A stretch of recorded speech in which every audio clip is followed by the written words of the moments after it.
মঞ্চে উপস্থিত মা সমাবেশের সম্মানিত মাঝখানে সবাই ভালো আছেন। এই শীতের কনকনে শীতে আপনারা উপস্থিত হয়েছেন, এই জন্য আমাদের কোরবানি কমিশনের সদস্য আন্তরিক শুভেচ্ছা জ্ঞাপন করছি। আজকে প্রোগ্রামের সম্মানিত সভাপতি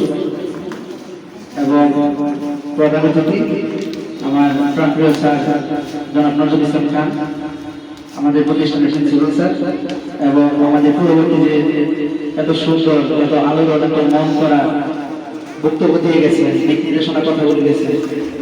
এই কথার বাইরে আসলে আমাদের আপনারা কথা বলছে। আর আমাদের প্রিন্সিপাল স্যার যে সুন্দর কাঠামো তৈরি করেছে আজকে অভিভাবকদেরকে বলার জন্য, আর আমাদের লোকে আমরা একটা কথা বলেছে যে আমরা অল্প টাইমে যেই হাট পরিশ্রমের ফলে আমরা যে রেজাল্ট করেছি একটু করে পাবলিশ করবো, অলরেডি স্যার এসে পৌঁছাইছেন আমাদের